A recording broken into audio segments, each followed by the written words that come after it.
오늘 우리가 누가복음 22장 14절, 23절 우리가 본문으로 새 언약의 일꾼들이 되어야 합니다. 새 언약의 일꾼들이 되어야 합니다. 사실 오늘 드리는 말씀이요 굉장히 중요합니다. 여러분 어떤 설교자든지 이렇게 말씀 전하는 게 다 중요하다고 그렇게 말들을 하겠죠. 그런데 오늘 우리가 이 살펴볼 이 말씀은 참 이게 그래요. 이게 오늘날 우리가 이 말씀을 제대로 온전히 이해를 하지 못하면 자꾸 이제 제가 또 많이 염려하는 게 그거지 않습니까?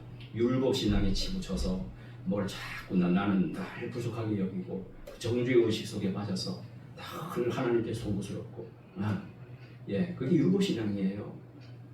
그러니까 얼마나 굉장히 위험합니다. 그러면 나도 억눌리고 나도 짓눌리고 평생에 여러분 율법 신앙을 벗어나지 못하면 이 언약의 신앙을 우리가 이해하고 내가 그렇게 살아가지 않으면 여러분 절대 우리에게 안식이 없습니다. 안식이 없어요.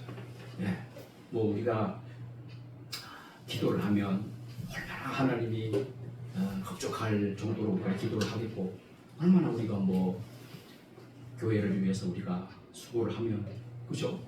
우리가 그 누구나 한계가 있습니다. 사람은 한계가 있고 그 하나님 보시기에도 도대체 얼마나 될까 이런 거죠. 그게 여러분 그게 율법 신앙이거든요. 근데 참 안타깝고 불행한 것이 그것이 우리 한국 교회 안에 여전히 그 율법 신앙 안에 머무르고 있다고 하는 것이 큰 문제인 것이죠.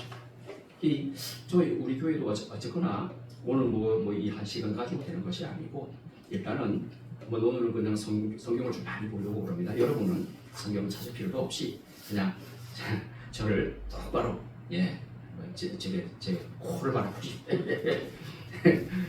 저를 똑바로 일단 들으세요.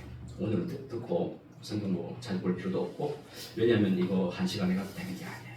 앞으로는 제가 볼 때 저도 사실은 이거를 좀 이렇게 금방 이해한 것이 아니거든요. 저도 그냥 참 기회가 돼서 그 공부를 하고 그다음에 전 또 책을 볼 때는 아주 뚫어지게 봅니다. 정말 집중을 합니다. 정독을 합니다. 그래서 이 관련되는 책을 보니까 내가 지금까지 참 오해한 게 많았다. 저는 요즘에 굉장히 부끄러움을 많이 느낍니다. 그동안에 나는 뭐하고 살았나? 내가 정말 목사가 맞아. 정말 그게 그 목사의 책임과 역량이 박중한 거거든요. 사실은 성도들도 마찬가지입니다. 여러분 성도들도 이제 어디 가서 핑계 댈 수가 없어요. 하나님 앞에. 오늘은 누굴 핑계를 하겠어요? 저는 참 이게 그렇게 표현을 하잖아요. 교회 목사님들이 참 책임이 크다라고 저는 그걸 많이 강조합니다만 이거 그렇잖아요. 성도들 역시도 마찬가지예요. 어디 자꾸 엉뚱한데 관심을 두고 세상 쫓아다니다가 그러다가 또 일주일 지나 그죠? 그러다 일주일이 하루는 말할 것도 없고 일주일이 금방 훅 지나가거든요. 원래도 참 여지없이 참 해마다 이 무렵이 되면 그래서 이제 올해 또 뭘 하고 살았나 우리가 자꾸 바라보게 되거든요. 이제 성탄절밖에 안 남았어요. 한 달밖에 안 남았단 말이죠. 근데 저는 자꾸 그런 생각이 새록새록 듭니다. 여러분 우리가 도대체 이 시대에 하나님의 자녀들이다가 한다가 예수님을 믿는 사람이라고 한다면 어떻게 살아야 되나? 그렇게 살아야 되나? 저는 제 자신을 자꾸 되돌아보게 되죠. 참 그런 게 많죠. 왜 진작 그냥 모든 것을 그냥 하나님께 그냥 맡겨드리고 그냥 내 자신을 이렇게 그냥 드리지 못했을까? 사실 요즘에 좀 그런 생각을 많이 하게 됩니다. 그만큼 제가 요즘에 들어서는 좀 시간이 주어지니까 저도 이제 공부를 좀 하고 있는데 요즘에 하는 이렇게 좀 말씀들을 보면 참 이게 정말 우리 교회 성도들도 이거를요 이 문제는 새 언약을 이해하는 거는 여러분 그렇게 이해를 해도 되고 안 해도 되고 문제가 아닙니다. 제가 요즘에 지난주에 드린 말씀부터 그래요. 사실은 성찬의 여름이가 정말 그게 또 사실은 연결됩니다. 오늘 누가복음 22장에 예수님이 그 성찬식을 제정하시잖아요. 그죠? 그 장면이잖아요. 지난주에 살펴봤던 그 말씀하고 이렇게 사실 그게 연결이 됩니다. 연결이 돼요. 그래서 큰 틀에서 보면 이게 다 연결이 또 되고 다 관련이 되는 일이에요. 그래서 뭐 제가 가만히 좀 생각을 해보니까 저는 뭐 요즘에 이제 지난주에 살폈던 말씀이라든가 또 뭐 특히나 오늘 이렇게 살피는 말씀, 지난주에 우리가 그 성전이에요. 사실은 성전. 성전. 그 이제 학자들은 성전 신학 이렇게 말을 하고, 언약은 오늘은 굳이 제가 이렇게 또 표현을 하자면 언약 신학입니다. 그런데 이게 사실은 그래요. 성전 신학과 이게 언약 신학, 요 신학, 언약 신학이죠. 좀 더 우리가 좀 더 이렇게 구체적으로 표현하자면 언약 신앙이어야 돼요. 그 다음에 성전 신앙이 되어야 돼. 왜? 내가 성전이 되지 못하면 그 자리에 내가 성전이 아니면, 지난주 우리 하나님의 임재 우리 말씀드렸잖아요. 하나님이 임재할 수가 있습니까? 임재가 가능해요? 내가 성전이 안 되면? 다시 말씀드려서 성전은 거룩하잖아요. 그죠? 내가 거룩지 않는데 하나님이 나를 찾아올 수 있어요? 불가능하죠. 임재가 불가능하죠.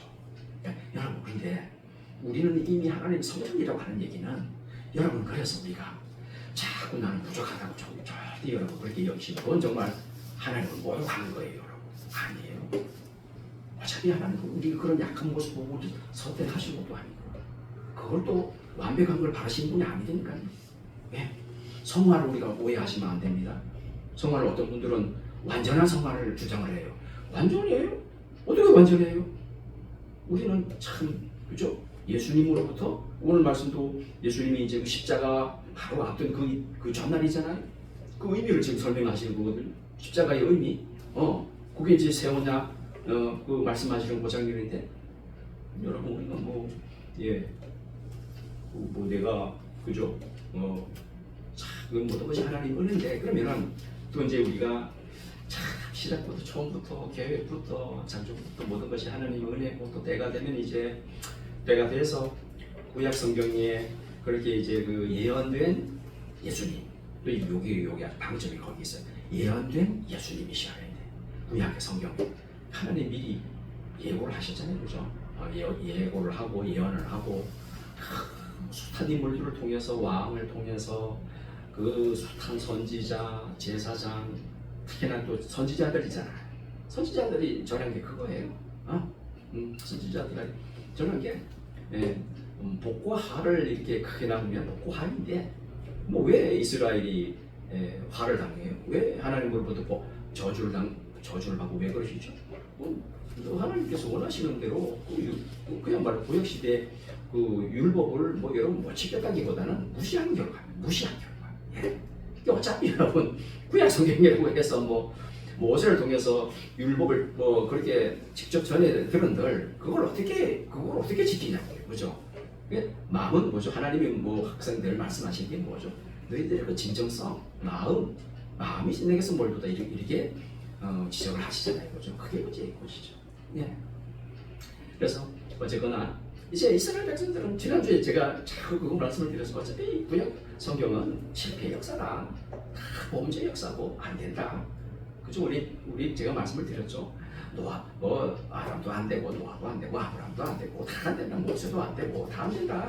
사울람 하면 뭐 여러 그 부족한 점이 다 드러나잖아요, 성경에. 사사 시대 보세요. 그 혼란한 사사 시대.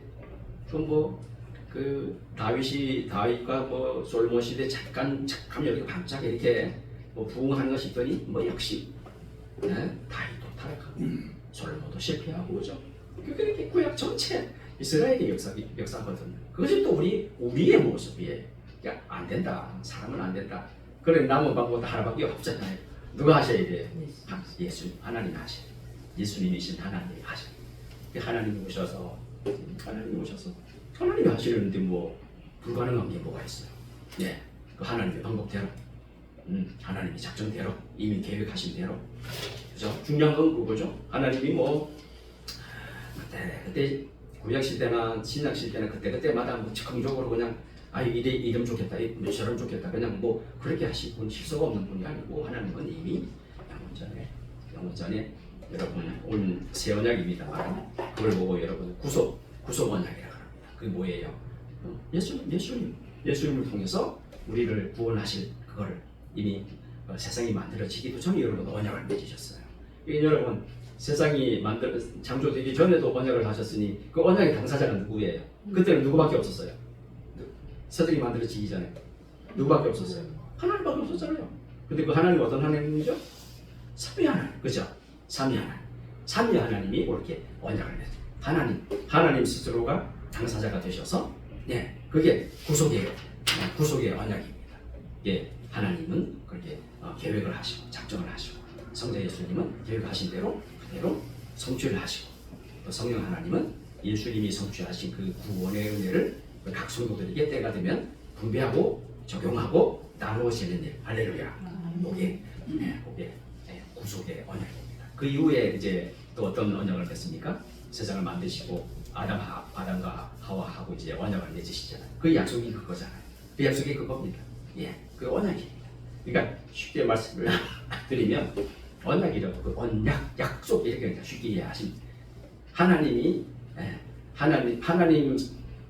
삼위일체 하나님끼리만 언약을 하시던 아니면 사람과 함께 약속을 하시던, 예, 그 사람과 함께한 약속이 이제 아담과 하와, 예, 에덴 동산에서 그 언약을 맺으시잖아요. 너희들이 먹으면 이렇게 될 것이야. 지키면 너희들이 영원히 살 것이야. 그게 언약이에요. 약속이에요.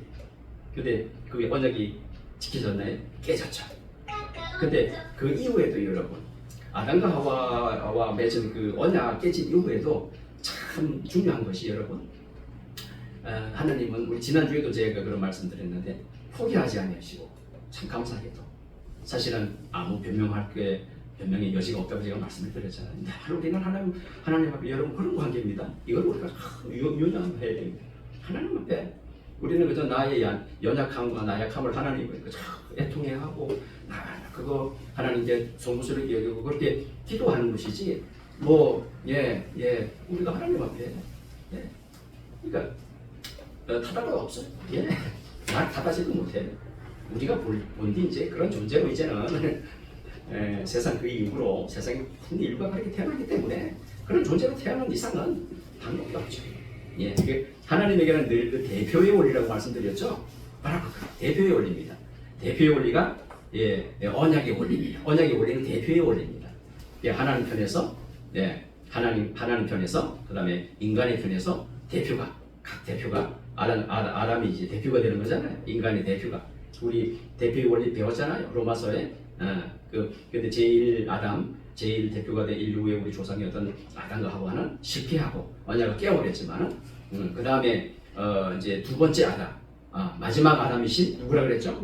예수님은 실패하지 않으셨다. 성공하셨다. 언약의 대표자도 되시고 언약의 머리도 되시고, 그 다음에 언약의 중보자라 그래요. 언약의 중보자. 언약의 머리도 되시고 중보자도 되시고, 예, 언약의 당사자예요. 예수님. 그래서 사실은 이 구약에 나와 있는 그 언약이 많거든요. 종류가 많아요.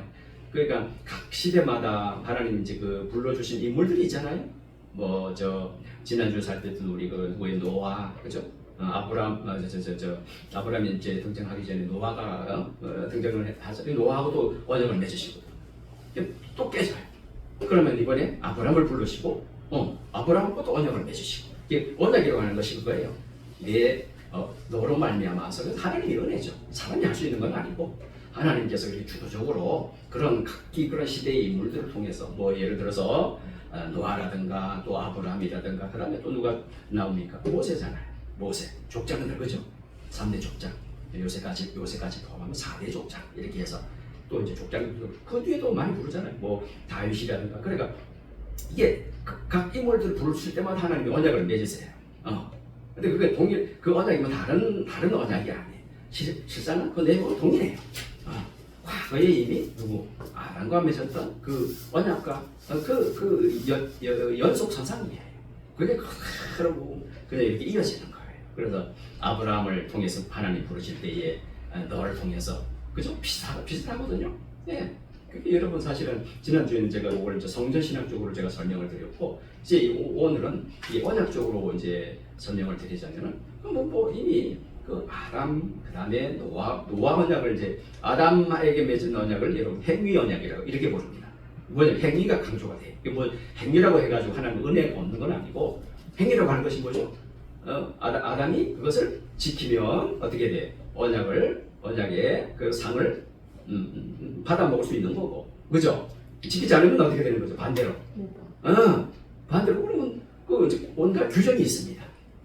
언약을 맺을 때는 항상 그 언약대로 행하고 지키면 이런 보상이 따를 것이고, 반대로 그렇게 하지 않으면 언약이 깨져버리면 그럼 거기에 따르는 형벌, 벌이 주어질 것이다라고 하는 이게 언약의 개념이에요. 근데 이거는 뭐 우리 성경 그 역사상 구약 시대 역사상 뭐 어느 한두 사람에게만 해당된 게 아니고 여러분 성경 보시면 아시겠지만 그 아담이 실패하고 그 다음에는 좀 노아를 부르잖아요. 그래서 그 아담과 맺은 언약을 여러분 행위가 강조가 되고 그 조건이 주어지니까 행위 언약이라고. 그 다음에 노아에게 주은 언약은 여러분 노아는 이제 특별히 노아는 이제 홍수 사건이잖아요. 그런데 홍수 사건 이후에 하나님께서 하늘에 뭘 걸어두셨다고 그랬죠? 무지개를 걸어두셨어요. 그래서 그걸 보고 무지개 언약 이렇게 부릅니다. 그 다음에 이제 아브라함과 또 이제 언약을 맺으시죠. 근데 그 언약을 맺으실 때 하나님께서 하신 말씀 들어보면 일맥상통해요. 아담에게나 노아에게나 아브라함에게나. 근데 이런 그 이제 언약이 특히 이제 모세에게 딱 적어들면 신의 산 언약. 그게 아주 좀 이렇게 구체적으로 하나님께서 그때는 각 조항을 쭉 그게 뭐죠? 율법이 그게 율법이에요. 그걸 보고 이제 이게 굉장히 중요합니다. 대표입니다. 신의 산에서 모세를 대표로 해서 하나님 맺은 그 언약이 구약 시대 전체를 대표한다고 봅니다. 그게 뭐죠? 율법. 십계명을 근간으로 한 율법. 그게 뭐냐면 그게 언약이라고. 그게 언약. 율법 언약. 구약이 뭐예요? 옛날 뭐죠? 약속. 옛날 약속. 옛날에 주어진 약속. 이 개념을 우리가 아는 게 굉장히 중요해요. 요걸 알아야 지금 우리는 그렇잖아요. 아직까지도 예수님이 하나님이다 성취하시고 이미 우리가 그 효과와 혜택을 받아놓음에도 불구하고 전가 지금 신약 시대잖아요. 신약이 뭐예요? 새 언약, 그죠? 구약은 옛 언약. 지금 우리가 구약 시대 살아가요, 신약 시대 살아가요. 신약 시대 살아가면서 아직까지도 율법을 강조를 하고 율법을 지켜야 돼. 그래야 하나님을 기쁘시게 해드릴 수가 있어. 아이고 어떻게 해요? 이스라엘 백성도 못 지켰는데. 뭐 간단한 게 아니거든. 그 학자들이 그 구체적으로 하나 따져보니까 무려 613가지나 돼. 그걸 어떻게 다 지킬 수가 있어? 다 지켜주지. 죽었다 얘기해도 그거를 가장 잘 이렇게 강조를 한 그 제자가 사도 바울이잖아요. 로마서에서, 그 다음에 갈라디아, 고린도전, 후서에서 바울이 율법이 이런 거야. 우리 조상들한테 율법이 주신 율법이 이런 거고 너희들의 율법 가지고는 절대 의로워질 수가 없어. 의로워질 수가 없다라고 하는 거는 율법 가지고 구원을 받을 수가 없어. 이런 말이에요. 이게 의로워지지 못한다고 하는 구원에서 구원받지 못한대요. 하나님과 상관이 없답니다. 지금 의로워지는 방법이 뭐냐? 그거는 뭐예요? 새 언약. 그 새 언약이 뭐냐? 그 이미 새 언약이라고 하면 이제 예수님을 말하는 건데 단도직입적으로 말씀을 드리면, 근데 그 새 언약이라고 하는 것도 그냥 어느 날 신약 시대에 그냥 뜬금없이 내가 하나님이라고 이렇게 주장하는 사람이 그냥 뜬금없이 나타나가지고 그렇게 주장한 게 아니잖아요. 언제 예언이 됐다고요? 구약 시대에. 그것도 여러분 하나님은요. 그래서 창세기 3장 15절 여자의 후손이 네 머리를 상하게 하고 너는 그의 발꿈치를 상하게 할 것이라고 하는 거, 그게 언약이에요. 예수님을 말하는 거잖아요. 비단 여러분 그 사건뿐만이 아니고 다 그래요. 무지개 언약도 그렇고 아브라함과 맺은 언약의 후손이잖아요. 아브라함은 여러분 믿음을 상징하잖아요. 믿음의 조상. 아브라함을 통해서 이미 믿음이 뭔지를 하나님이 다 말씀해 주신 거예요. 아브라함이 여러분 뭐라고 한번 질문을 드려볼게요. 행위가 완전하고 그럴 때 하나님이 불러주셨습니까? 아직까지 연약하고 불완전할 때 불러주셨습니까? 그 어때요? 불완전할 때 불러주셨죠. 당연하죠. 어떻게 완전하냐고요, 아브라함이. 아브라함이 뭐 사람이에요? 하나님이에요? 사람인 이상이 사람인 이상. 우리하고 여러분, 그래서 성경이 같은 사람이로도 그렇잖아요. 우리하고 똑같은 사람이에요. 눈이 있고 코가 있고 냄새 맡고 생각하고 똑같은 성격이 똑같은 우리하고 떨어질 게 뭐가 있어요. 그런데 그런 연약하고 흠이 많은 아브라함을 하나님 믿음으로 조상으로 부르셔서 여러분 할례를 받은 시점도 그렇거든요. 완전해가지고 할례를 받은 게 아니잖아요. 부르신 다음에 그 이제 하나님께서 또 갈 바를 알지 못하고 아브라함이 하나님 말씀 이제 따라가잖아요. 근데 여러분 그런 마음조차도 누가 허락하시는 거예요? 하나님이 주신 그걸 보고 뭐라고 두 글자 믿음 누가 주세요? 하나님. 그러니까 그거 여러분 아브라함이라고 해서 무슨 그런 재밌는 말 있잖아요. 용가리 통뼈가 아니에요. 아브라함이라고 해가지고 우리가 똑같은 사람이에요. 근데 하나님이 믿음의 조상이 되게 하시려고 먼저 뭘 주셨다고? 믿음을 주시니까 아브라함이 어떻게 돼요? 하나님께서 가라고 하는 대로 갈 바를 알지 못하고 순종하고 또 순종하고 그러잖아요. 또 그마저도 여러분 아브라함이 절대 행위 가지고 구원받지 못하고 하나님을 기쁘시기 못했다고 하는 그 점이 뭐죠? 거짓말 했어요, 안 했어요? 거짓말 했잖아요. 왜? 자기 부인을 뺏길까 봐. 그죠? 기억나시죠? 왕 앞에 이방 왕 앞에 가가지고 뭘 했죠? 거짓말 했잖아요. 내 누이라고 하라. 그거 얼마나 도덕적으로 굉장히 비겁하고 여러분. 그걸 잘해. 우리가 윤리 종교적으로 그걸 칭찬할 만한 거예요? 비난받을 일이죠. 자, 결국은 아브라함도 부족했다더라. 아브라함도 흠이 많았더라. 그런데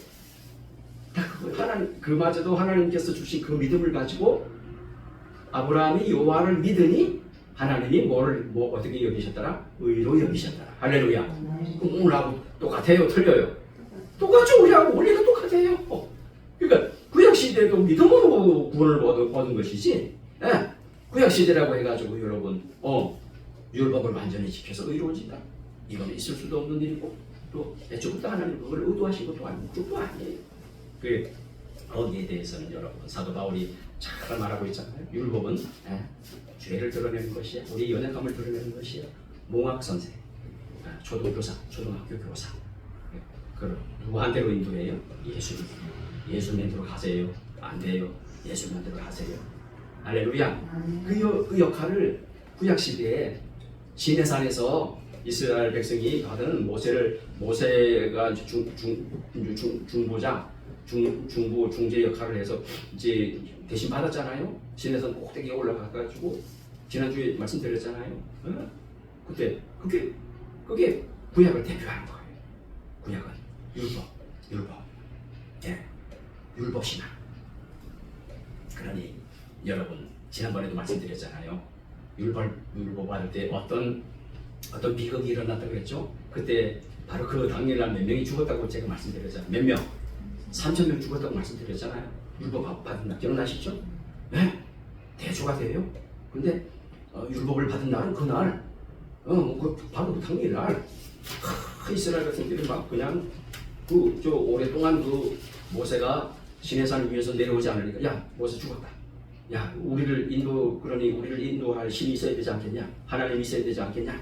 그래가지고 귀걸이, 코걸이 금붙이 전부 다 모아다가 그걸 녹여가지고 뭘 만들어요? 금송아지를 만들잖아요. 이스라엘 백성이 그래. 생각해보세요. 이스라엘 백성이 그래. 그 인간의 모습. 그 뭔가가 없으면 하나님이 없으면 하나님은 나한테 없어요. 그 뭔가를 자꾸 의지하게 돼요. 의지할 수밖에 없는 게 그 인간의 한계. 그래서 그날 그냥 모세가 그냥 대로 해가지고 그냥 돌판도 다 깨뜨려버리고 그래서 결국 2번이나 갔잖아요.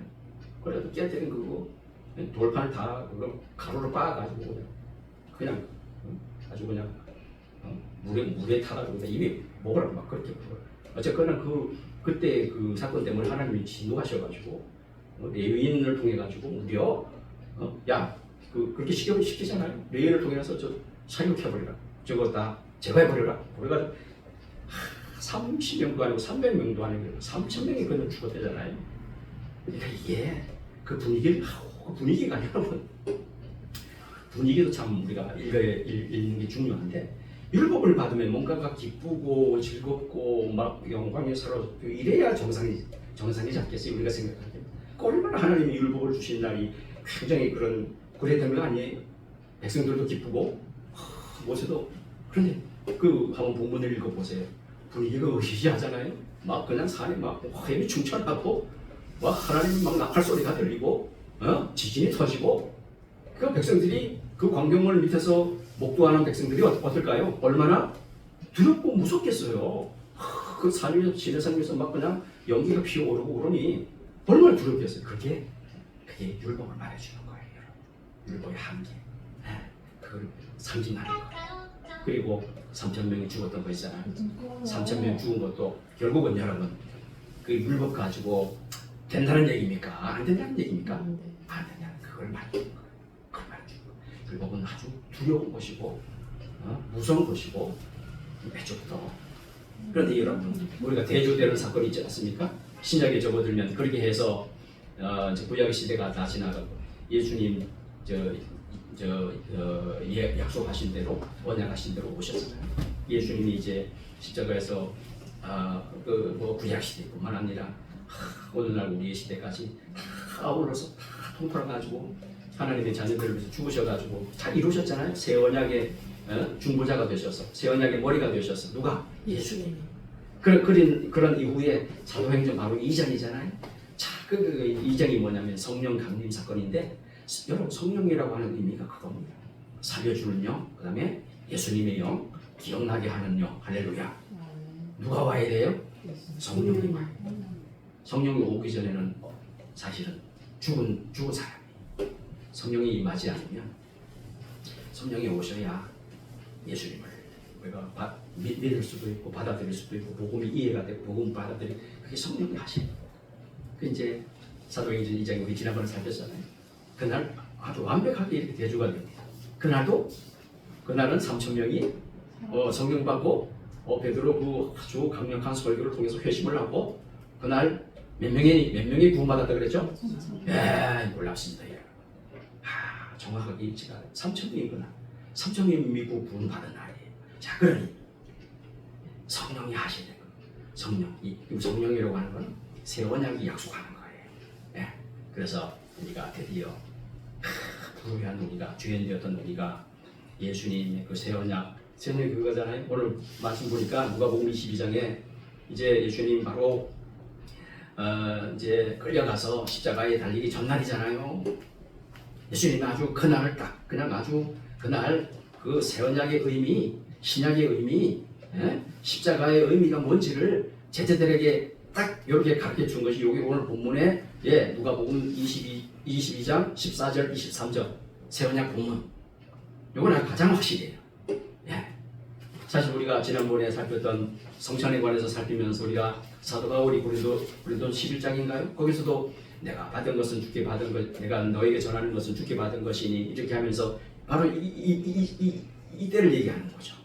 이때 예수님이 이제 6월절이 돼가지고 아주 예수님이 아주 만반의 준비를 하셨어요. 이 말씀 보시게 되면 여기 이제 22장 보면 이제 그 누가가 전하는 그 예수님의 그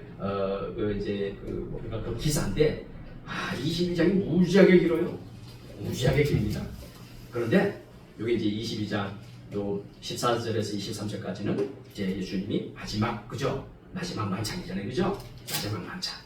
마지막 만찬을 6월절. 왜냐하면 6월절이 의미가 있잖아요. 마치 구약 이스라엘 백성이 누구를 위해서 저 양들이 희생이 되었죠? 이스라엘 백성들. 그죠? 장자를 위해서 희생되었기 때문에 그 피를 보고 하나님의 저주가 넘어갔잖아요. 그래서 6월절 이렇게 대대로 지키잖아요. 매년마다 지키거든요. 이스라엘은 지금도 뭐 지킵니다. 아직까지도. 어쨌거나 근데 그 날을 딱 선택을 해서 누가? 예수님이. 그 6월절의 의미가 뭔지 그 어린 양이잖아요. 그 어린 양이, 진정한 어린 양이 누구다? 당신이다. 내가 십자가에 죽는 의미가 그거다. 내가 6월절 어린 양이다. 그래서 내 피를 믿는 사람은 구원을 얻는다. 하나님의 진노가 넘어간다. 그 의미가 뭐예요? 최후의 만찬 때 잔을 나눠주시고 제자들에게 떡을 나눠주시고 성만찬을 베푸신 이유가 바로 그거라고 말씀을 드렸잖아요. 그러니까 이걸 이해하는 게 굉장히 중요한 거예요. 그 이후에 예수님 그대로 말씀하신 그대로 구약 시대에 이제 특히 선지자들이 예언한 그대로 죽으셨잖아요. 이 예수님, 예수님도 뭐 그런 말씀 수차례 하시잖아요. 성령 내가 가야 성령이 온다. 그렇죠. 그러니까 성령은 다른 게 아니에요. 예수님의 영이에요. 예, 말씀의 영이고 예수님의 영이고 우리를 거룩하게 하는. 내가 가야 그 성령을 보고 뭐라 그래? 보혜사 성령. 보혜사 성령 너에게 임할 것이야. 그것이 여러분 지난주에 살펴도 우리가 마태복음 28장에 마지막 이렇게 그 지상 대명령 그 말씀을 주시면서 너희들이 그래서 교회에 받은 사명이 그거죠. 교회 사명 뭐예요? 천하에 다니면서 만민에게 복음을 전하. 그래서 믿고 세례받는 사람은 구원을 받을 것이다. 삼위 하나님의 이름으로 세례를 베풀라. 세례는 이제 살아나는 거예요. 구원의 의미에 할렐루야. 복음을 전해서 이게 유일한 사명입니다. 우리가 앞으로 해야 될 사명입니다. 예? 그래서 그 선교의 사명, 복음 전파의 사명, 그 마지막으로 말씀하시잖아요. 근데 마지막에 뭐라고? 내가 너희들과 영원히 함께 하리라. 임마누엘, 임재, 하나님의 임재. 예? 왜? 우리가 성전 되었으니까. 예수님이 십자가에서 죽으셨을 때에 성소 휴장이 찢어졌죠? 아주 그 보통 사건이 아닙니다. 막 지진이 일어났고 하늘이 어두워졌고 막 천둥이 치고 캄캄해지고 그게 뭐냐면 여러분 새 창조가 된 거예요. 옛 창조가 다 붕괴되고 옛 성전이 무너지고 예수님이 죽으신 것이 옛 성전이 무너졌다는 거예요. 그 사건이 그걸 의미하는 거예요. 그리고 새로운 성전이 세워졌잖아요. 예수님 부활하셨잖아요. 할렐루야. 그 이후에는 이제 우리가 어떻게 됩니까? 예수님 부활 승천하신 이후에 사도행전 바로 약속하신 그대로 성령이 오셔서 그래서 복음을 믿은 그때 그날 성도들이 무려 3,000명이 회개하고 구원을 받는. 그러니까 여러분 오늘 이 말씀 예수님이 이제 마지막 만찬을 하시면서 제자들에게 이제 여기 보면 특별히 이렇게 말을 하잖아요. 자, 몇 절에 나와 있습니까? 여기 20절에 나와 있네요. 이 잔은 피죠. 피를 말하는 거죠. 이 잔은 이렇게 잔을 이렇게 예수님이 나누시면서 하시는 말씀이 내 피로 세우는 새 언약이 내 피로 세우는 새 언약이 요거 여러분 아주 우리가 이 말씀 새기셔야 됩니다. 예수님의 새 언약은 그냥 뭐 간단하게 된 게 아니에요. 그건 뭐 몇 가지 율법을 지킨다고 될 수 없죠. 어떻게 전 인류의 택한 하나님의 자녀를 위해서 그게 죄를 사하는 그런 조건이 됩니까? 그러면 아예 하나님이 의도치도 않으셨고, 그건 하나님의 방법이 아니죠. 하나님의 방법이 뭐죠? 예수님이 피로 세우신 새 언약의 방법이죠. 할렐루야. 어린 양 되시는 예수님. 그래서 이렇게 말하잖아요. 저녁 먹은 후에 자 도구와 같이 하여 이르시되 이 잔은 내 피로 세우는 새 언약이니 너희를 위하여 붓는 것이라. 그러니까 내 피로 세우는 새 언약이니 요거 이 정말 이 누가복음 22장 20절. 그래서 이제는 우리가 이게 우리입니다. 새 언약의 시대, 새 언약의 성도, 새 언약의 백성. 할렐루야. 요걸 우리가 분명히 하셔야 돼요. 그래서 나가 이제 새 언약의 성도이고 새 언약의 백성이고 오늘 제목으로 삼은 것처럼 새 언약의 일꾼들이에요. 이 표현은 제가 어디서 가져왔냐면 바로 고린도후서 3장 6절에서 사도 바울이 이렇게 얘기를 합니다. 그래서 사도 바울이 고린도 교회 성도들을 향해서 뭐라고 정체성을 뭐라고 말하냐면 너희들은 지금 이제 예수님이 언약 때문에 너희들이 믿어서 구원을 얻은 이제 새로운 시대에 살아가는 성도들이니 그러니까 뭐라 그래? 새 언약의 일꾼이라고 말을 해요. 새 언약의 일꾼이야. 왜 아직도 자꾸만 새 언약을 무시하면 하나님을 무시하는 거고 역사적으로 하나님이 말씀하신 거 다 깡그리 무시하는 거고 하나님 절대 의지하지 않는 그거는 엄밀한 의미에서 예수님을 믿는다고 볼 수가 없어요. 예수님을 믿으면 예수님 오셔서 죄 용서하셨고 새 언약의 대표자가 되셔서 다 이루셨는데, 그래서 우리로 하여금 새 언약의 백성, 새 언약의 사람들, 새 언약의, 그래서 이제 일꾼이 되게 하셨는데 그거 모르고 아직까지 그냥 그 오해를 해서 그만 나는 그만 이것도 못 지키고 이것도 못 지키고, 그죠? 자, 그런데 물론 우리가 오해하지 말아야 될 것은 지켜야 되죠. 그러면 이제 중요한 것이 이겁니다. 어떤 그 질문이 있나, 그럼 어떤 방식으로 지키게 되나? 당연히 여러분 하나님께서 이제 물론 이거 지난번에 제가 잠깐 그런 이제 말씀을 드렸는데, 성경은 연속성이 있고 불연속성이 있어요. 이게 무슨 얘기냐면 구약 성경 그대로 이렇게 신약 시대까지 이렇게 이어지는 연속이 되는 그런 말씀도 있고 그런 부분도 있고, 또 구약 시대에만 해당하는 그죠? 불연속 구약 시대에만 해당이 되는 그런 말씀, 요걸 어떻게 하는 것이 구분하는 것이 굉장히 중요하다 이런 말씀이죠. 근데 우리 지난번에 우리 왜저 십계명 우리 배웠잖아요. 그때 우리가 십계명 뭐 주마다 한 조항 이렇게 아주 그 말씀 찾아가면서 이렇게 배운 적 있잖아요. 그때 예를 들면서 여러분가 이런 거죠. 하나님께서 그렇게 뭐 세월이가 613가지나 되더라라고 하는 그 숱한 이제 그 율법을 쭉 빼곡하게 그렇게 주셨는데, 그 중에서 우리가 그때도 그렇게 배웠잖아요. 그 중에도 지금 이 시대에도 우리한테 해당되는 것이, 예를 들면 그게 뭐예요? 십계명 같은 경우는 십계명의 도덕법이라고 부르는 거. 도덕이 뭐예요? 간음하지 말아라. 그죠? 당연하죠. 하나님 당연히 간음하지 말. 아니 예수님을 믿는다 그러면서 그러면 간음하면서 살아가는 것이 가능해요? 불가능하죠. 당연히죠. 예. 그런데 이제 그런 그 도덕법 요거 지키는 방식이 이제는 중요한데, 구약 시대에는 여러분 오늘날처럼 그게 여러분 이제 오순절 성령의 그 의미가 그건데, 오순절 성령이 이제 아주 본격적으로 성령이 강하게 이렇게 이제 임재하실 거거든요. 근데 사실은 그 이제 사도행전 2장에 그렇게 성령을 받은 그런 사람들처럼 구약 시대는 그렇게 강력하게 그렇게 아직 이 때가 아니죠. 그때 때가 아직 안 돼가지고, 왜? 예수님 아직 안 이루셨으니까. 예수님 아직 원약을 이루시기 전이니까 그때는 그 성령이 올 수가 있어요, 없어요? 없죠. 왜? 예수님이 와서 하셔야 되잖아. 행위를 하셔야 성령이 임재하시죠. 그리고 예수님 떠나셔야 빈자리에 누가 오신다고요? 성령이 오시는 거죠. 그러니까 지금 그러니까 이제 그 성령의 의미가 큽니다. 그 바로 그 성령께서 죄도 생각나게 하시고 의에 대해서 생각나게 나의 연약함과 부족함을 기억나게 하시고 깨우쳐 주시는 그 역할을 성령님이 해주시는 거죠. 할렐루야. 그러니 회개하면서 하나님께 나올 수밖에 없죠. 그 회개하면서 하나님께 나온 사람이 또 남의 물건 도적질하고 예전에 예수님을 몰랐을 때처럼 그렇게 막 함부로 살아갈 수 있나요? 천만에요. 말도 안 되는 소리죠, 그렇죠?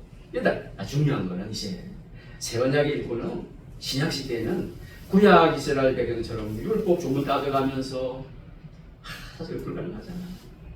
만약에 안식일 날 아기가 태어나면 이걸 어떻게 돼요? 어떻게 아기 또 정결 예식이잖아. 피를 시키고 이렇게 정결 예식도 있는 거. 근데 뭐 그런 규정에 엄밀하게 따지자면 조금만 움직여도 이게 일하는 게 돼버리는데 다 걸려. 또 뭐 이거 좀 시키다 보면 저게 걸려요, 안 걸려요? 걸릴 수밖에 없죠.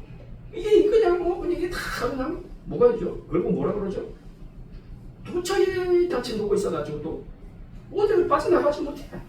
예? 그러니까 그렇게 하면 다 부족하고 실패할 수밖에 없죠. 그런데 이제 예수님의 의미가 너무 크죠. 새 언약의 의미가 너무 크죠. 십자가가 너무나도 이게 십자가의 의미가 너무나도 깊어서 예수님이 이제 다 이루셨다. 그리고 오늘 중요한 게 뭐냐면 임포테이션, 전가 우리 배웠잖아요. 중요한 건 그거죠. 뭐 예수님이 우리 다 이루신다는 거고 우리한테 나눠주지 않으면 선물로 나눠주지 않으면 우리하고 상관이 있어요, 없어요? 예? 없어요. 우리한테 나눠주지 않으면 상관이 없죠. 예수님 의밖에 안 되죠. 근데 하여간 뭐 그것도 말이 안 되는 게 누구를 위해서 죽으셨죠? 애초당초 예수님 그렇게 죽으신 것은 어린 양으로 죽으신 거잖아요. 어린 양이 뭐예요? 누구를 대신하잖아요. 누구의 죄를 대신하잖아요. 우리를 위해서 예수님 어린 양이 되셔서 죽으셔서, 자 중요한 것은 그래서 이제 어린 양이 죽으면 이제 하나님께서 뭐 그렇게 쳐주신 거잖아요. 사실 어린 양이 대속 그게 대속입니다. 대신 대속 속량. 예. 그런 의미입니다. 예, 거의 같은 뜻인데 그래서 예수님이 계속하시고 대신하시고 성령하시는 바람에 아이고 우리 죄가 원장이 되시는 바람에 우리 죄를 용서받았잖아요. 할렐루야. 그게 새 언약이에요. 새 언약이 뭐예요? 구약 시대에 그렇게 저 아담과 하와와 맺은 행위 언약을 비롯해서 그렇게 많은 그런 언약을 하나님 맺으셨음에 들어서 그것도 다 그냥 이 신약 시대에 예수님을 바라보는 거예요. 예수님을 바라보고 각 시대에 그런 언약이 주어졌습니다만 인간은 다 실패하고 그러는데 이제 마지막에 때가 되었을 때 예수님이 오셔서 이런 측면에서 보면 예수님은 뭐 때문에 오신 거죠? 새 언약 때문에 오신 거예요. 할렐루야. 새 언약을 이루시려. 새 언약을 이루시려. 어린 양. 그렇죠? 그래서 사도 바울이 이제는 우리들하고 그렇게 우리도 교회 성도들하고 너희들은 이제 새 언약의 일꾼이 되어야 돼. 옛 언약의 일꾼 됩니까 안 됩니까? 안 된다는 거예요. 왜 아직까지 고린도 교회가 그랬어요. 아직까지도 그 거짓 복음을 전하는 그 교사들이 몰래 틈타고 들어와가지고 조금 율법을 지켜야 된다고 그러고 또 할례를 받아야 된다고 그러고 그거 아니죠. 예수님이 이미 다 해결하신 거거든요. 그죠? 율법까지 이루셨잖아요. 율법은 뭐예요? 결국은 죄 용서잖아요. 죄 용서하셨고 다 이루셨잖아요. 그러면 이제 우리가 이제는 예수님 오셔서 다 이루시고 십자가 죽으시고 장사 지내시고 부활하시고 승천하시고 그죠? 다 이루셨단 말이죠. 그러면 그게 새 언약이 이미 성취가 됐잖아요. 이미 성취가 되었잖아요. 그런데 아직까지도 그만 자꾸 구약 신앙에 머물러서 그러니까 여러분 그렇다고 해서 우리가 구약 성경을 무시할 수는 없죠. 당연하죠. 구약 성경을 모르면 구약 성경이 여러분 신약 성경을 말해준 겁니다. 네? 구약 성경의 의미를 알아야 신약 성경의 그래서 여러분 히브리서 성경이라든가 로마서 성경 보시면 그 의미가 다 특히 여러분 히브리서 성경 보시게 되면 예수님의 그 언약의 의미를 다 일일이 그걸 읽기만 하면 이해가 예수님 말하는 거구나. 예수님 구약의 그 어떤 인물, 심지어는 천사보다 모세보다 여호수아보다 뛰어난 분이다. 할렐루야. 예수님이 얼마나 위대한 분인가를 누가복음에서 구약 시대에 왜 그렇게 무수한 양과 염소와 황소가 그렇게 죽어야 되는지 그 의미를 다 이렇게 설명을 해준 거거든요. 당연히 여러분 구약 성경을 우리가 구약 성경에 이해를 해야 예수님을 아는 거예요. 네, 예수님을 알아야 구약 성경의 제사 제도, 그다음에 유월절 그 이스라엘 백성들이 애굽을 떠나올 때 그 사건, 장자 죽었던 그 사건 이런 거 다 반석 사건, 만나 사건 이런 거 있잖아요. 예? 그런 걸 그 의미를 그걸 우리가 의미를 알아야 이게 이거 이때 이렇게 못했던 거를 예수님이 이걸 해결하러 오셨네. 이렇게 연결이 되죠. 신약도 마찬가지입니다. 신약도 여러분 신약의 온전한 의미를 알면 구약이 그렇게 했고 구약에 왜 그럴 수밖에 없었는지 왜 예수님이 올 수밖에 없었는지 왜 그날 성령이 그렇게 역사하셨는지 이런 거 있잖아요. 이런 의미 로마서에 의인은 믿음으로 산다라고 하는 의미가 구약 그 창세기 그 12장에서 출연하는 아브라함 믿음의 조상 아브라함을 이해를 해야 믿음이 원리가 이런 거구나 우리가 알 수가 있네. 그러니 여러분 이제는 우리는 어쩔 수 없이 부지런하게 어떻게 하셔야 되느냐.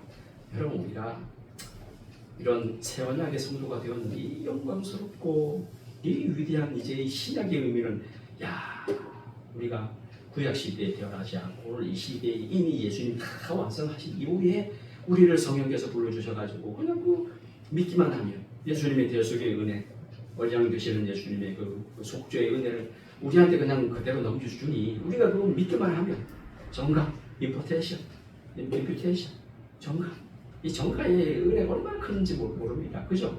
원래 그게 우리 거였어요? 아니죠. 원래 우리 거 될 수가 없어요. 그게 어떻게 하면 예수님이 이루어 놓으신 그 의가 그 공의가 어떻게 우리게 됩니까? 말도 안 되는 거죠. 하나님이 하신 거죠. 예수님이 하신 건데 그걸 우리한테 이렇게 내가 아끼지 아니하시고 할렐루야 아끼지 아니하시고. 근데 참 우리가 참 교리적으로 이렇게 성경을 보면 그거 다 또 받는 것도 아니에요, 여러분. 참 그러네 우리는 다 그거 다 다 나눠주는 거 아니잖아요. 하나님이 택한 하나님의 자녀에게 주시는 것이 이게 전가할 그 대상이 따로 정해져 있잖아요. 근데 하나님이 하시는 놀라운 일이죠. 우리는 알 수 없으나 그런 은혜를 저와 여러분이 받았습니다. 얼마나 감사합니까? 그래서 오늘 이 시간에 제가 사실은 좀 이 그 새 언약 관련해서 사실은 좀 이렇게 준비를 많이 했어요. 준비를 많이 했는데 이게 뭐 사실은 좀 말씀을 이렇게 쭉쭉 읽어가면서 그냥 여러분이 일단 한번 오늘 한번 듣는 시간 다음에 이거 내가 볼 때 한 뭐 최소한 3번 정도까지 해야, 왜냐면 구약 성경에서부터 출발해서 그 이제 여러분 중요한 게 이게 뭐 제가 말로만 이렇게 이거는 이렇게 해서는 안 되고 사실은 성경에서 이게 이런 말씀의 강론이 나와야지 뭐 그냥 저는 이제 오늘 이 시간에는 전체적인 흐름만을 제가 이제 말씀을 드렸는데 다음 기회가 되면 우리가 뭐 이제 이 예배 시간 강론 시간이 되든 아니면 우리가 한번 그런 기회를 마련해서 오후에 최소한 여러분 제가 그러면 저도 이제 자료가 있는데 저도 이것을 이제 얻었는데 이거를 다 이렇게 여러분 다 나눠드려서 그래서 요걸 정말 이해하는 거예요. 제가 오늘 서두에 처음에 말씀드렸습니다만 이 문제는 새 언약을 몰라도 되는 문제가 그렇게 돼버리면 우리 신앙이 교람이 생깁니다. 불완전합니다. 그럴 수밖에 없습니다. 새 언약을 이해하지. 하나님이 오셔서 예수님이 다 이루시고 그 택한 자에게 나누어 주신다고 하는 이 새 언약의 이 사상, 예수님이 십자가에서 죽으심은 어린 양이 되신다고 하는 것. 그 다음에 구약에 이미 뭐 멀리 따지자면 이미 영원 전에 그죠? 구속 언약. 삼위 하나님끼리 그런 그 언약을 맺으신 거고. 여러분 우리가 인간이 타락해가지고 이렇게 문제가 될 걸 하나님이 몰랐다고 하면 됩니까 안 됩니까? 네, 중요합니다. 그걸 몰랐다고 하면 그 하나님이 그 하나님이라고 볼 수가 있나요? 없죠. 다 아시죠. 인간이 타락할 때 다 아시니까 그러니까 영원 전에 이미 세상이 만들어지기도 전에 삼위 하나님께서 그런 구속의 그 언약, 그 구속 언약이라고 무슨 얘기예요? 하나님이 정하시고 예수님이 정하신 그대로 죽으시고 그 다음에 성령께서 예수님이 이루신 그 구원을 택한 성도들에게 분배하고 나눠주는 거. 그래야 그래요. 그대로잖아요. 그게 이미 영원 전에. 그리고 그 이후부터 이제 또 하나님이 맨 처음에 인간과 맺은 거는 행위언약. 아담이 대표가 되잖아요. 그런데 깨져버려. 또 그 다음에 또 하나님은 근데 이제 중요한 게 그거죠. 구약 아담, 그 다음에 또 노아하고 아까 제가 말씀드렸죠. 그 다음에 아브라함, 그 다음에 모세, 아브라함, 이삭, 야곱, 족장들, 아브라함, 이삭, 야곱, 또 다 이제 그 언약 관계를 맺어요. 그리고 이제 중요한 것이 모세 시대에는 대표하는 거잖아요. 시내산의 그 율법, 구약의 그 율법을 대표하는 거예요. 근데 뭐 여지없이 그 다음에 이제 그 왕들을 통해서, 그 다음에 선지자들을 통해서. 그래서 이제 우리가 반드시 우리가 대선지서 중에서 이제 오늘도 뭐 제가 좀 준비하긴 했습니다만은 대표적인 그 큰 그 대선지서가 뭡니까? 이사야와 그다음에 뭐죠? 에스겔. 요게 새언약의 본문이 들어 있습니다. 그러니까 이사야라든가 에스겔과 같은 선지자를 통해서 하나님이 그 시절에 왜 이스라엘 백성이 그렇게 바벨론의 포로로 생활할 수밖에 없었는지 그거를 설명하는 거예요. 그게 뭐죠? 이 언약 때문에 그렇다. 너희들 조상이 나하고 이렇게 언약을 맺었었어. 근데 너희 조상들뿐만 아니라 너희들도 한 번도 지킨 적 없고 이건 무시해버리고 깨니까 나도 깨겠다는 게 아니고 그러니 내가 이렇게 하겠다. 너희들 포로로 잡혀가게 하겠다. 근데 하나님께서는 언약을 하시기 때문에 약속을 하셨기 때문에 그 언약을 깨면 됩니까 안 됩니까? 깰 수가 없죠. 그러니까 이게 이제 문제가 생긴 거죠. 인간의 힘이 다 깨져버리는데 이거 어떻게? 만약에 하나님 안 할 수도 없는 거죠. 안 해버리면 하나님은 뭐 하시나? 거짓말하는 하나님밖에 안 되는 거예요. 내버려두고 방법이 없는 거죠. 그러니까 이제는 인간은 뭐 못하니까 결국은 누가 나선다고요? 하나님이 오셨잖아요. 할렐루야. 그게 이제 새 언약의 대표자, 새 언약의 중보자, 언약의 당사자가 되시는 예수님 오셔서 바로 그 마지막 만찬 십자가를 앞둔 그 전날 이제 그 의미를 제대로 설명을 하는 거예요. 너희를 위하여 흘리는 내 피다. 새 언약이에요. 새 언약의 피다. 새 언약 말씀하잖아요. 그래서 우리가 오늘 이제 뭐 다음 기회에 한번 좀 더 깊숙하게 살피겠습니다. 그러므로 이제 결론을 맺겠습니다. 여러분 이제는 그래서 우리가 어느 시대에 사는지를 굉장히 우리가 중요해요. 우리가 구약 백성이라고 하면 당연히 그 율법을 우리가 지키려고 노력을 해야 되겠죠. 왜? 구약의 언약이 그거니까 예수 오기 전에 당연히 관심 가지고 노력을 하고 힘을 써야 되겠지만은 그러나 그거 뭐 사실은 불가능한 일이고. 근데 중요한 건 여러분 자꾸 그런 걸 따지지 마세요. 여러분 우리가 그렇게 해야 됩니다. 아 왜 저 사람은 하나님 저 사람은 왜 구원하고 왜 나는 구원하고 저 사람은 구원하고 이런 거 있잖아요. 헛된 호기심이에요. 우리가 거기에 매몰돼 버리고 거기에 고만 빠져버리면 신앙이 이상해져 버립니다. 우리는 그런 거 생각할 겨를도 없고 그렇게 해서는 안 됩니다. 할렐루야. 우리는 우리에게 주신 하나님의 은혜에 감사하고 만족하고 누리고 그러면 됩니다. 할렐루야. 그걸 어떻게 뭐 내가 마음에 안 든다고 해가지고 하나님을 잘못한다고 우리가 탓할 수도 없는 거 비난할 수가 없는 거예요. 우리 하나님 그런 하나님 아니잖아요. 하나님 하시는 일은 하나님께 맡겨드리고 그것이 참된 믿음이지. 그것이 믿음이지. 왜 구약 시대에는 왜 그 많은 이스라엘 백성들이 굳이 지키지도 못한 걸 그렇게 주셔가지고 왜 저렇게 그냥 사람을 죽이고 저렇게 하죠? 아이고 그거는 지금 이 시대에 살아가고 있는 저와 여러분이 그런 데 관심을 가져야 되니까 아니에요. 우리가 중요한 건 그거잖아요. 우리 지금 이 시대에 새 언약의 백성이잖아요. 할렐루야. 새 언약의 성도고 새 언약의 일꾼들이잖아요. 이제 새 언약의 일꾼 되셔야지. 예수님 오셔가지고 해결해 주셨으면 고맙고 감사하고 그 은혜를 우리가 누리고 전하고 이렇게 하면 되는 거예요. 할렐루야. 새 언약의 일꾼 되시기를 바랍니다. 더 이상 이 언약에 매이지 마세요. 매지 마시고. 그러면 아까 제가 잠깐 좀 설명이 좀 부족했던 것 같은데 이거 하나만 하고 마치겠습니다. 그러면 이 시대는 그러면 자, 그 구약에 하나님께서 그렇게 특히나 뭐 이제 시내산에서 10가지 계명을 주신 것이 그거는 좀 뭐 이제 넓게 보면 이 시대에 해당이 되잖아요. 가늠하지 말아야 되고 도적질을 하지 말아야 되고 거짓말해서는 안 되고 그죠? 예배도 지켜야 되고 다 그렇잖아요. 오늘까지 해당이 되는 거거든요. 근데 중요한 거는 자 그럼에도 불구하고 우리는 여전히 못 지키거든. 완벽하게 지켜서는 아무도 없습니다. 그러면 어떻게 돼? 그러면 하나님이 탓하실까? 예를 들어서 내가 사랑하는 아들 보내줘가지고 다 그렇게 다 해결해주고 이렇게 했는데 그건 못 지키냐? 이렇게 탓하시는 하나님이실까요? 아니요. 그럼에도 불구하고 여전히 우리는 죄를 지을 수밖에 없다라고 배웠잖아요. 그죠? 지금 성화되는 과정임에도 불구하고 우리가 지금 성화의 과정을 보고 있는데 여전히 우리는 부족해요. 넘어지고 자빠져요. 근데 중요한 거는 이제 대신에 자 이제 요게 이제 마무리가 되겠습니다. 구약 이스라엘 백성들은 하나님께서 그 율법을 어디다가 새겼어요? 어디다가 하나님이 직접 쓰셨잖아요. 어디다가? 돌판에다가. 근데 이제 예수님과 맺은 그 새 언약 이후에 하나님께서 우리에게 주시는 법은 무슨 법인지 아세요? 구약 율법이 아니고 따라합시다. 성령의 법. 성령의 법이에요. 성령이 이제는 구약 시대는 그러지 않았습니다. 이제는 성령이 각 개인마다 임재하시잖아요. 할렐루야. 지난주에 배우기 그거잖아요. 성령이 각기 오순절날 각기 머물렀잖아요. 불의 혀같이 각기 머물렀잖아요. 믿는 사람에게는 각기 성령이 임하십니다. 아멘. 그러면 성전이 되는 거예요. 그 하나님의 임재가 이루어지는. 그러면 그 이후에는 누구와 더불어 동행합니까? 성령과 동행하죠. 성령과 보혜사 성령. 예수님 약속하신 그대로 보혜사 성령께서 오셔가지고 내 안에 머물고 내 안에 임재하시고 나를 인도하시고 동행하시고 보호하시고 할렐루야. 그 역할을 그러니까 성령께서 그런 깨우침을 주거든요.